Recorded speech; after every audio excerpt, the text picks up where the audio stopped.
Okay. So good morning, everyone, to this NEASQC webinar dedicated to methods to improve the results of quantum computing measurements. I am Pascal Bernier-Brunel, and I will be your host today, and we will welcome Jan Reiner. Before I hand over to Jan, I would like to give a few information about our NEASQC webinars. Um, this webinar is one of a series that we are organizing to help the quantum community discover and test the libraries and tools we make available, and also to get your feedback on what we have done. So we are organizing monthly webinars until the end of the project, so until November of this year. And the full program is on our website. You have the link here. And I just wanted to highlight the coming webinars. So in April, we will talk about quantum natural language processing, and registration is open. In June, we will talk about QRL with applications in industrial settings. This is a new webinar, and registration will open soon. I'm on it.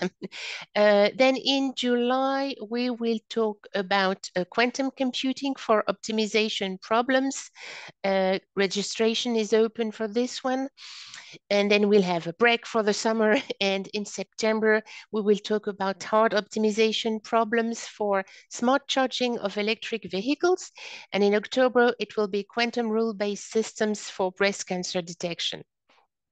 So I hope we will see you at another of our webinars. So let's get to today's subject. Welcome, Jan. Thank you for accepting to be our speaker today. So Jan is the co-founder of HQS Quantum Simulations, and in our project in NEASQC, he leads the chemistry work package. Also, I wanted to draw your attention to a few publications and an open source library that are related to today's topics. Feel free to have a look at them. Maybe Jan, you will give other links in the webinar, but it's, I mean, our point is to introduce those publications. So Jan, the floor is yours. Thank you, Pascal. Then I will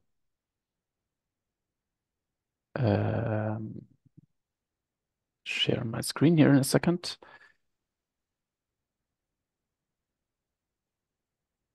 All right. Now I should be able to see my presentation. All right. Hello, everyone. Thanks, Pascal, again for the introduction. My name is Jan Reiner. And again, the title, I will talk about methods to improve the results of quantum computing measurements. First, a quick introduction about the work package and kind of a bit of a framework under which this is developed. So this is developed within the chemistry work package of the NEASQC project. And you see here on the right, the partners. And even if you don't know the abbreviation, the IRIS Center of High-End Computing. They have experts also in the field of chemical simulations. Then AstraZeneca is nowadays well known, I guess, what they do, as well as Total Energies. And I'm from HQS Quantum Simulations. We do software in the field of for material scientists, chemical scientists, as well as academia, where we focus on quantum simulation using classical computers, but also quantum computers, which is also why we are in this NEASQC project to progress what quantum computing can do. And there are a lot of things that go into the work package. We have certain use cases coming from AstraZeneca and Total, what actually to simulate. And we developed there a whole tool chain, in fact, which kind of gets you from, you have your chemical that you're interested in simulating. and then, okay, how to actually define the Hamiltonian. Then there's a whole package regarding the algorithms to simulate molecules. And there's also one thing on top, which is readout optimization, which is what I will be talking about. So this is just to give you a bit of an overview under which context this is to be seen. So in this talk, I will address basically 4 points here. Why readout optimization? What do I mean by that? And what is the purpose? Why do we need it in the context, particularly of chemical simulations? Then I present 2 methods, one which is called enhanced sampling, and another thing which is using so-called n-representability constraints to improve measurements. And I will, of course, talk more what exactly that means when time comes. And during the talk, I will give resources for further reading from our papers that we did, to the repositories where we implemented these methods, and well, okay, summarize, of course, at the end. All right, so first point, yeah, what is readout optimization and what is actually the problem that I'm addressing here? So let's assume you have some molecule here, and until you do a quantum simulation, there's actually a lot of steps that go into before you do anything on a quantum computer. One thing is that you have to kind of model this as some Hamiltonian. And then on the quantum computer, a lot of talk is regarding, well, how to prepare, for example, the ground state of that Hamiltonian. I only care about readout and measurement at the end. So I will assume that this is all given, right? There's a whole tool chain that goes into how to get the Hamiltonian, how to actually construct the state on the quantum computer, but I will just say, okay, I have that. Even if I have that, even if I have a Hamiltonian, I have this somehow encoded in qubits, I have the state prepared. Still, I usually in quantum chemistry want to measure then the quantity, the energy, or maybe some other operator, but the energy is the most common one, I would say. And the energy is just the expectation value of that Hamiltonian with respect to the state, right? And this is then usually written in second quantization. And there, okay, you might have some constant energy offset. You have some hopping terms. These are fermionic creation and annihilation operators. And you have some, so from one orbital to the other, so the kinetic movement of electrons through the orbitals of the molecule. And then you have some interaction term, which describes basically the Coulomb interaction between the electrons in the orbitals of the system. Right, and okay, this I use here now also the linearity of the expectation value. So if I construct the expectation value, basically this is now a sum of a lot of expectation value of all of these operators. And in fact, if I have lowercase m orbitals, you can tell from this object here, this 4-index tensor, that you have in generally order m to the power of 4 terms and operators that you need to actually evaluate the expectation value of. Right. Then the next thing is each of these operators is in the quantum computer encoded in some Pauli product. And so I just write this object here from creation and annihilation operators as some product of sigma matrices. And this can in fact be a lot. This depends a bit on the encoding, but I don't need to get into detail now about this. Just I can write it in this form. And well, then the question is, okay, how to evaluate the expectation value, and what you can only do on the quantum computer with respect to that is do some projective measurement. So these are Pauli operators. If I do a projective measurement, I get either -1 or 1 as a result. The expectation value is somewhere in between. To get the expectation value, I actually have to do a lot of projective measurements, then take the average of that, and this gives me kind of the actual expectation value. Problem here is also the inaccuracy. Sorry about that. The mouse pad here. Scales with the number of measurements as order 1 over square root number of measurements. Meaning that if I want to get an accurate result, I actually have to perform a lot of these projective measurements to evaluate just one of these operators here. And I mean, you could ask, okay, can I, since not all qubits are involved necessarily in every operator that I need to evaluate, this is true. So some can be clustered together, so some can be measured simultaneously, but this is only true for operators that commute. And if you have a general quantum chemical system, and really every orbital to every orbital is somehow connected through the Coulomb interaction, which has reasonably long range, then,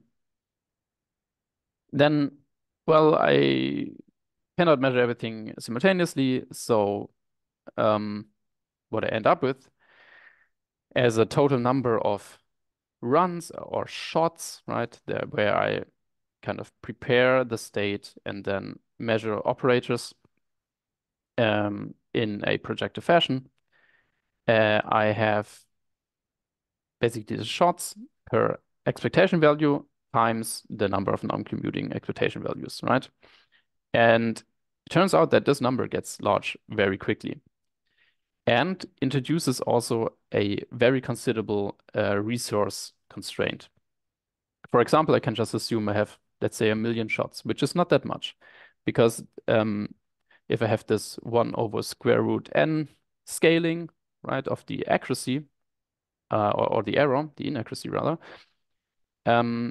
let's say I take 10,000 shots, so I have like 1% as kind of my error, which is already substantial.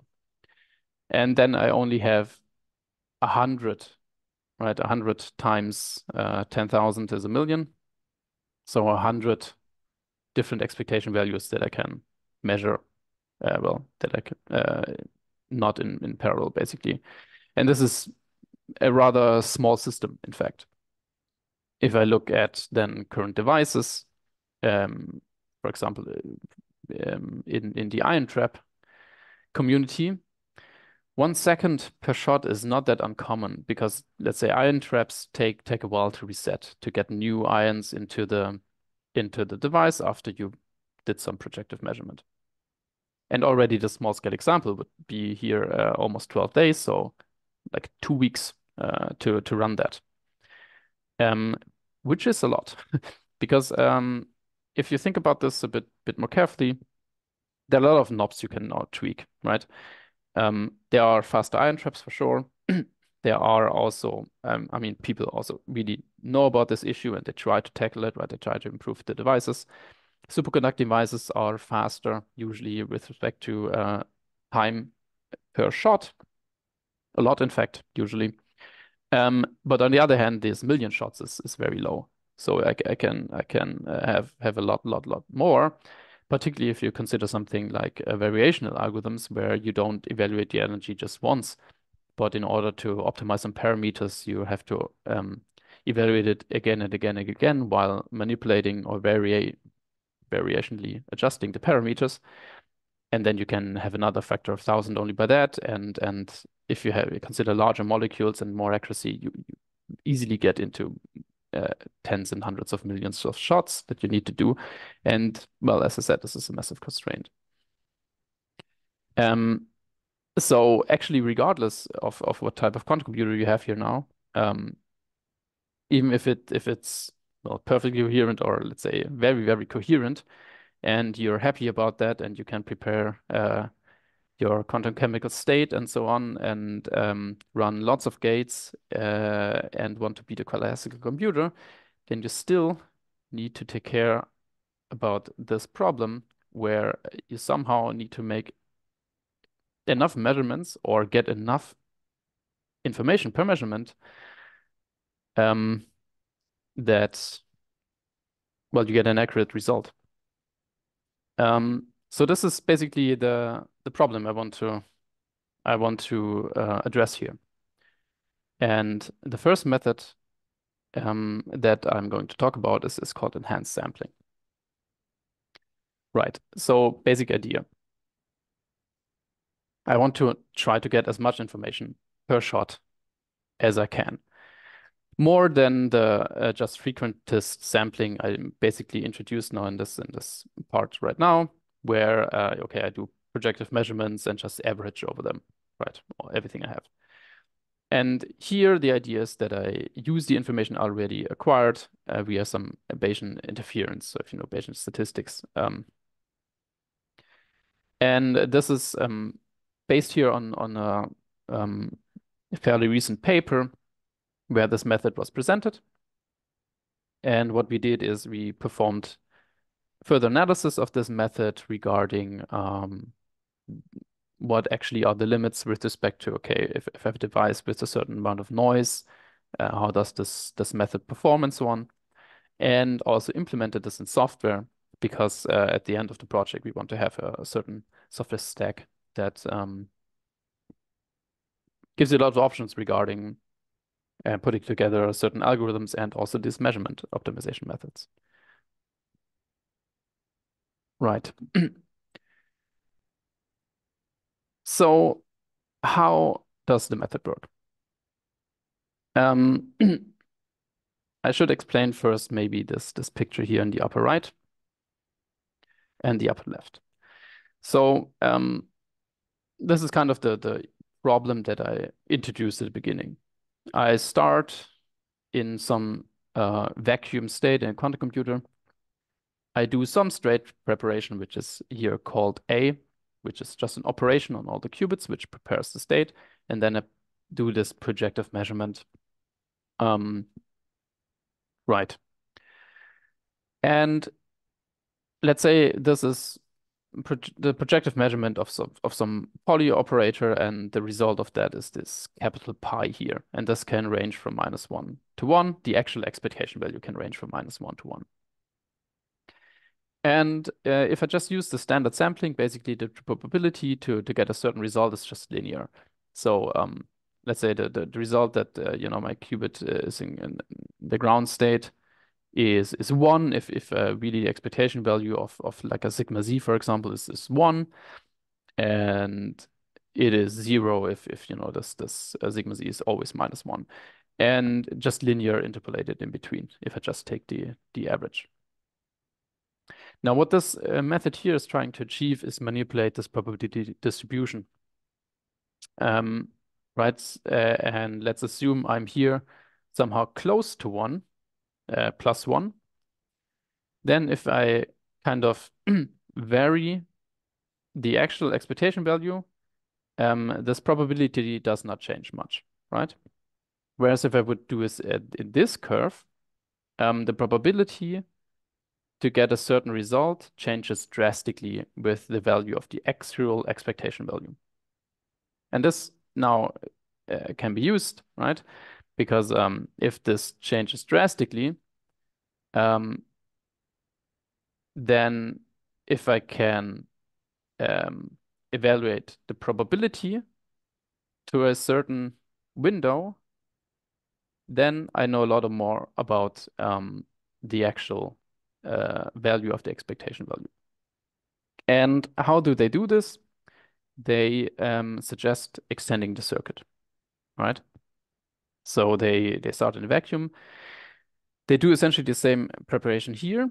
Then instead of just doing the projection and measure, they perform basically a reflection. They do the evolution back. They reflect again at this 0 state. They perform the evolution again and then do the measurement. And then they get exactly this figure here, this curve. And this can also be further manipulated because I just told you that this is beneficial if you are at a position where you have a very steep curve.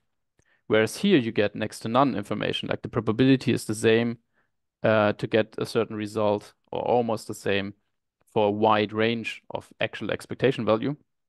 So in this regime, this would not be a good choice to use this circuit compared to the standard sampling. But I can repeat this procedure basically and get more oscillations here. So I can guarantee that at each point I can have a very, very steep probability distribution. And well, this is basically the idea. The paper goes into more nuanced details about how this curve can be manipulated and so on. We chose a rather simpler approach where really we start with standard frequentist sampling to get an idea where roughly we are with the expectation value. And then to get it more accurate, we choose basically a circuit of a minimal length where we get at this point where we think we are a steep probability distribution and then sample further. Now I can show you a couple of results. So here we have just a simple 3-qubit system. This was somehow, I don't remember exactly, but it was something like each qubit had, so it represents a spin system, right? And each spin here had some X field and some kind of CZ type interaction. And it was a rather random system at the end. And we now look at the case where we don't have any noise. So we simulated a perfect 3-qubit device, essentially. So for the first couple of shots, we, as I told you, we just used frequentist sampling and then looked at the mean root mean square error. So of the calculated expectation value versus the actual expectation value, which of course in a small system you can find exactly. And after some point, we continued with the frequentist sampling to see how more shots give you a more accurate result. And we basically find this 1 over square root n curve here, as I told you in the beginning. However, we can then also say, okay, at this point, we switch to this enhanced circuit, in this case with 3 layers. So not that long, but still increased circuit length substantially, right? There's an extra factor more in length because you repeat the circuit. But we see that in this example here, the error basically drops immediately to almost 0. And I would assume that it's mostly some wiggling because we only had here 50 repetitions to average over everything. So if we average more, it goes down very, very close to 0 immediately. And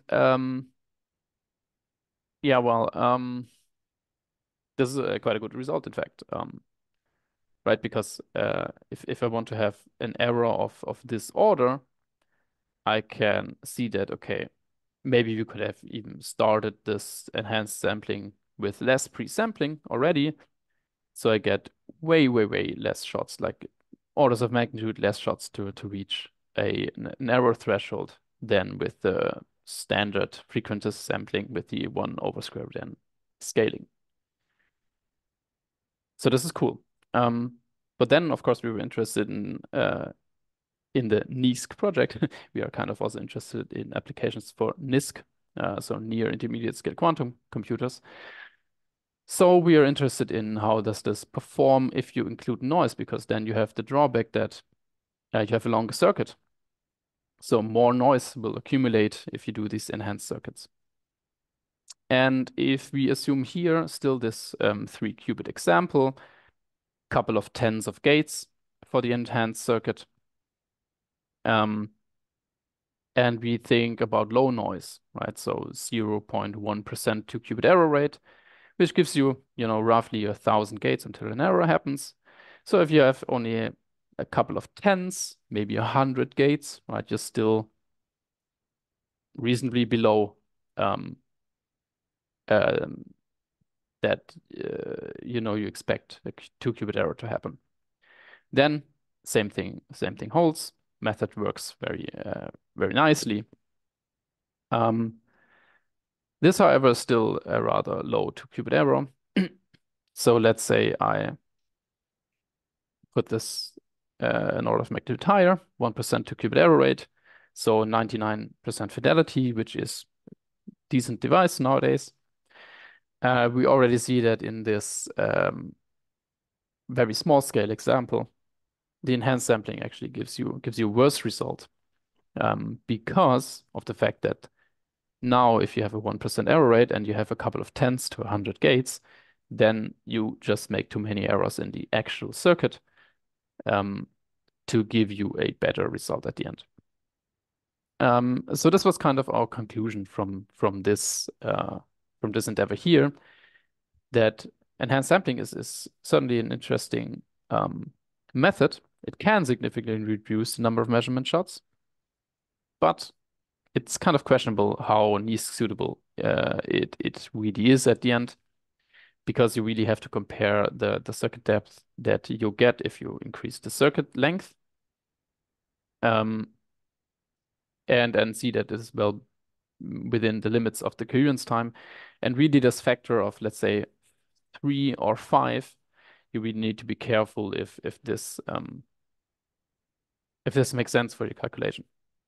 But one could also note that this is potentially still kind of interesting in the future if you have either way more robust devices, right, where your coherence time is actually really good, or in fact error-corrected devices, even though for error-corrected devices, usually different types of algorithms are and measurement schemes are kind of proposed, right, where you do things like amplitude amplification, where you really like increase the circuit length by a lot, but then get a highly accurate result. But it kind of goes maybe into the same direction, which kind of makes it interesting in our opinion, nevertheless. Still, for NEASQ, maybe a bit questionable how far this will go. All right, then I wanted to talk about another method, which is using n representability constraints, and I will, of course, say in a minute what n representability means if you're not familiar with the term. But I will first start again with like the basic idea. Here it's kind of a different thing to think about. Here we say that, well, okay, I have these measured expectation values now, and I have some error on the quantity. But I also know that these quantities, like these expectation values, they mean something in a physical sense, right? They are quantities of a physical system. And by that, you might also know that there are certain conditions that they need to fulfill, right? They might have relations towards each other. And this is exactly what is used here. There are in fact conditions, these so-called n-representability constraints. And one can then do a measurement. You get some faulty values here, right? Because let's say you didn't sample enough, or matter of fact, you also got some decoherence in your device, right? Some quantum noise, which gives you a certain error on the quantities you want to measure. But then here you can do a efficient post-processing scheme. So in the first method, we did things on the quantum computer itself, right? We extended the circuit length. The idea here is to just say at the end, you measure some quantities, you know some relations about these quantities, do some post-processing to try to correct some errors that you find, and by that, improve the result. This is something which was also mentioned already in the quantum computing context. And we did basically the same thing that we did for the other method, which is we wanted to see in more detail how this method performs for certain noise types and so on, and what kind of noise threshold is for these methods to work. And then also implement something where again we implemented some variation of it. Not quite the same thing, sorry. that was suggested in this paper here of Rubin, Babush, and McLean.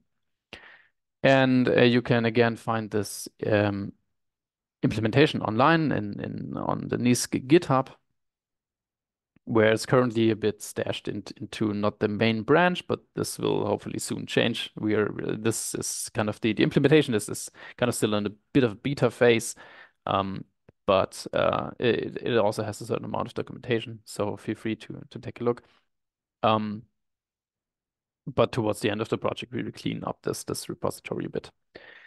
And there's also a paper here that I list where we perform this analysis, and I will here show a handful of results and explain briefly how everything works. But if you are interested in more detail about this method, then feel free, please take a look at this paper. All right. So what do we do? How do we utilize the N representability constraints? Well, I just reformulate a bit what I wrote earlier, right? The energy is some energy offset, and then these kinetic terms and these Coulomb interaction terms, right? And these were these expectation values of these operators. Now I can formulate this as such, right, as kind of a matrix or for index tensor, basically, right? That has as entries in the matrix these expectation values. And these are called 1 and 2 particle reduced density matrix. And if I take this object, right, this is where we say, okay, these so-called N representability constraints apply. And where did this come from, and what does the name mean? So if I look at this, right, I could kind of think that, well, okay, if I want to just, diagonalize the Hamiltonian, this is exponentially difficult on a classical computer. Are there other ways to get the energy? And then you look at this object and realize, wait, the energy is somehow only defined by something which has only a polynomial amount of entries.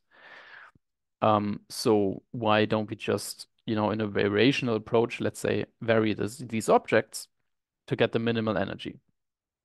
But then you realize, well, okay, I cannot just, arbitrarily change these entries here, because I have to make sure that somehow they represent a state of n electrons.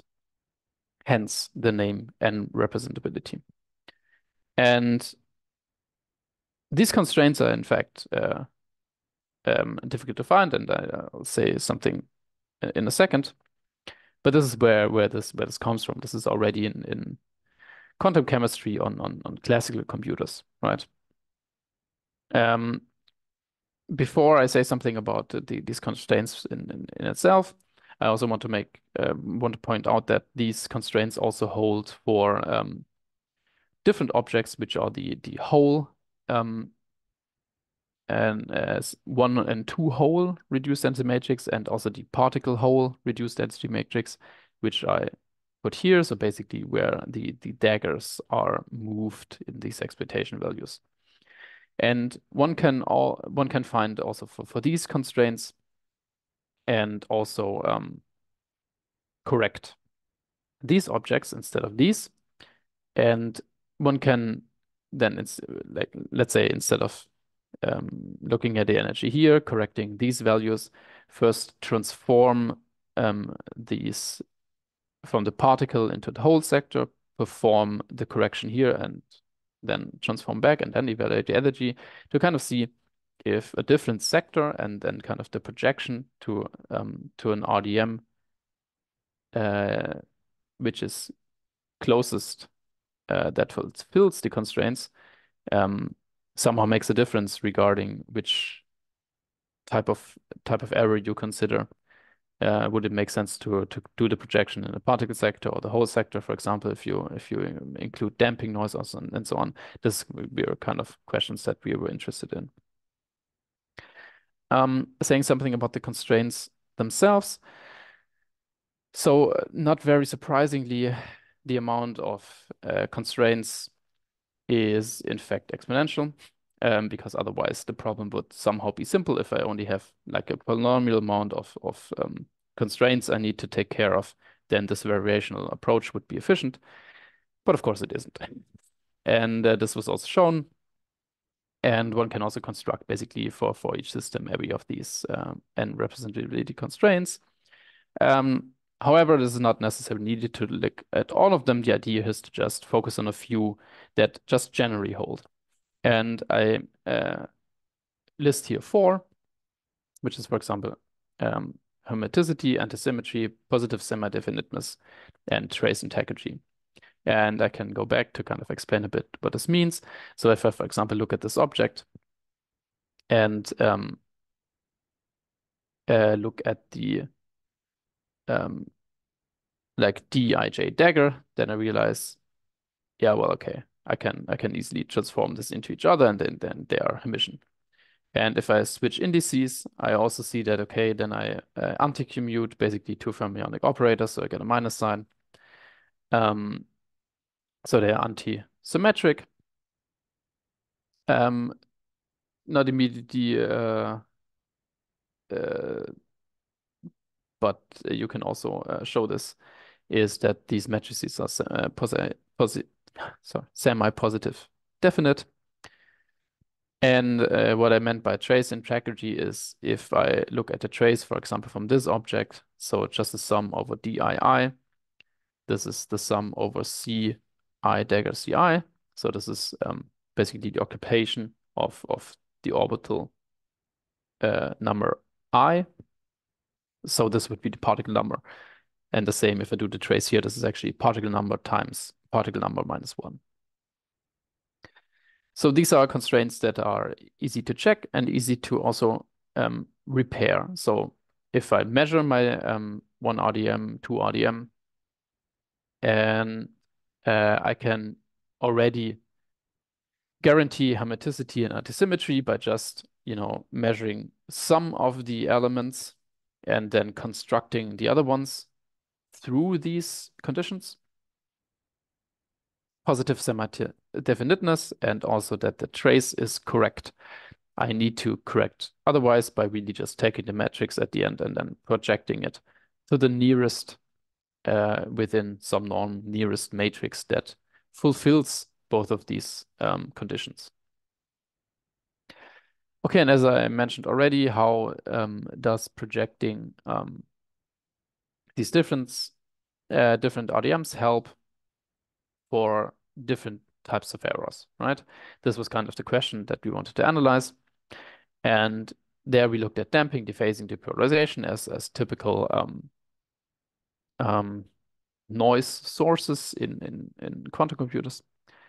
And then also shot noise, which means the statistical sampling error that I talked about earlier. So here are just a handful of results. This here is damping noise, right? We simulated a system that exhibits damping noise, and we simulated the ground state energy of hydrogen and lithium hydride for a certain distance of the, in this case, hydrogen molecule, and here the lithium and hydrogen molecule. And well, we wanted to kind of figure out, okay, is there a certain projection in this either? So D means particle sector, 2 particle sector, Q means whole sector, and G means particle whole sector. Is it somehow clear with respect to which noise type, which projection works best? And we just found out that this is not the case. So this changes from system to system. This might even change in the same system depending on the distance here. And it's also not consistent with respect to which type of noise you at the end analyze. However, what we figured out is since if you consider decoherence, right, and you're looking at the ground state, then the energy that you will get is always higher if you include the decoherence than the actual ground state. This needs to be such.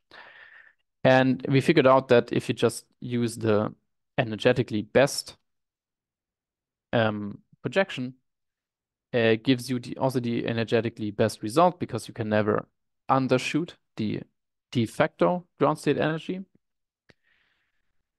And we also realized that, okay, you just need to choose the best. And if you then do iteratively further projections, this does not improve the result, which is something that is often suggested in the really, if you do this for classical quantum simulation. Sorry, quantum simulation on a classical computer.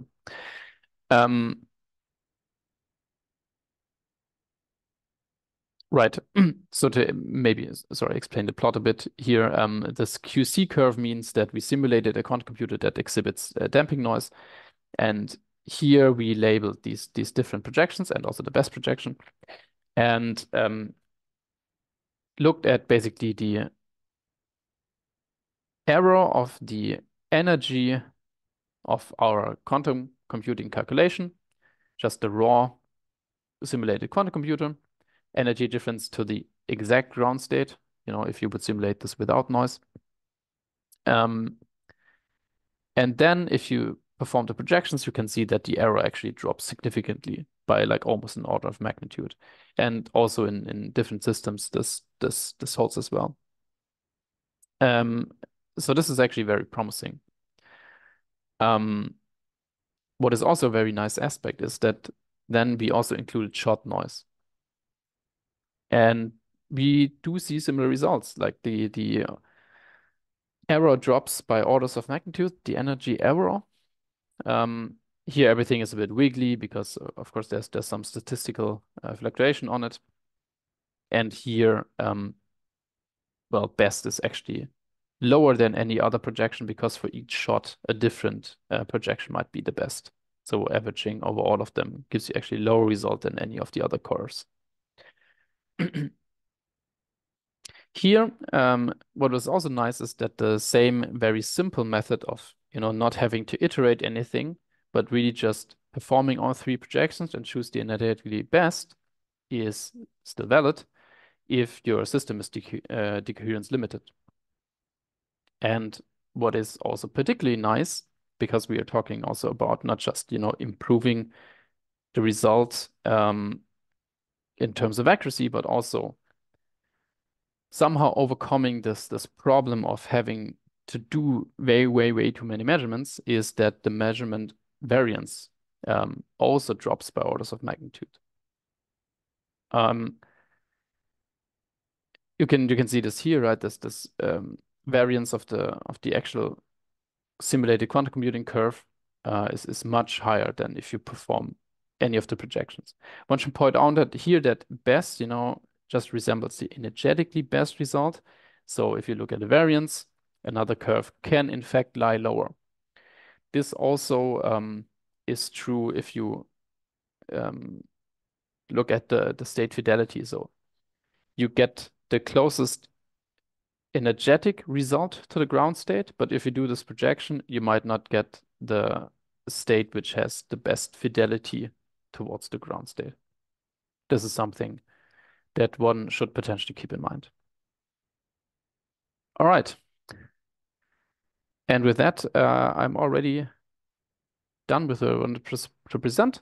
So to quickly summarize, I hope I could kind of convince you that this resource constraint that measuring expectation values poses on the quantum computer is in fact quite substantial. And one needs to consider this to move forward in this field.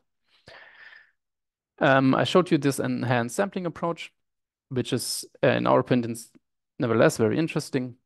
Still, we have our questions about how NEASQ applicable it is.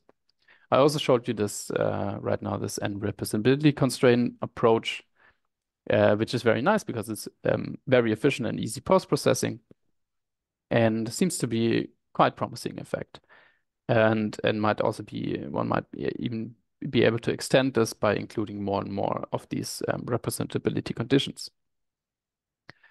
And again, I give you here the link for details. So the NEASQC GitHub, if you look at the variational algorithms repository, currently not in the main branch, but in this enhanced sampling branch, you can find both of these methods. And you can also find this paper for more details. And with that, I'm done. And I'm open for questions. I can also leave the summary slide for that. Thank you. Thank you, Jan. So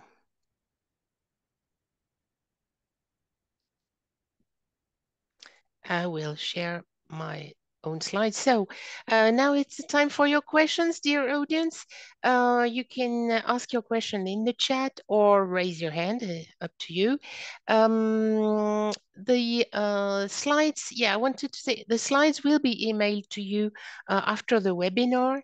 And we've been recording this and we will send you the link to the recording as well. So any question? Well, I'll start with my question. Maybe it will give you time to think of a question. You briefly talked about decoherence limited quantum device. Can you explain exactly what you mean? Okay, yeah, that was maybe a bit concise. So what I meant there is that I had shown data where you had noise stemming from decoherence and also from a limited amount of measurement shots, so statistical error. And this method of choosing the lowest state only works if the main contribution to the error is in fact decoherence, because this guarantees that you are always above the actual ground state energy. Whereas just statistical fluctuations can even bring you below ground state energy. And this is quite a meaningful assumption in the context of NISQ devices, because nowadays the quantum decoherence is in fact the thing that limits the accuracy most and not the amount of measurements that you take. However, this is something that one needs to keep in mind. If devices are getting better, one needs to increase the number of measurements such that this makes sense. Or if not, then reconsider kind of the approach that we are doing here. Okay, thank you. Thank you for the explanation. So do we have any other question? No? No question? You mean Jan's presentation was crystal clear? Okay. Well, Jan, was there anything you wanted to add? Anything you wanted to share? Because if we have no questions, and then we'll have to close the webinar. Well, I mean, as I said, feel free to take a look at the implementations on the NISQ GitHub as well as our publication. Also, if you're interested in this topic, we are currently towards the end of the project, still analyzing further methods for improving measurement. So if you keep an eye on what the NEASQC project is doing, at some point, a third method will pop up, hopefully sooner than later. Okay, thank you very much, Jan. And thank you everyone for attending this webinar. And I hope to see you again, or at least talk to you again on the 23rd of April. Our next webinar will be dedicated to quantum natural language processing, completely different subject. So thanks again and hope to talk to you soon.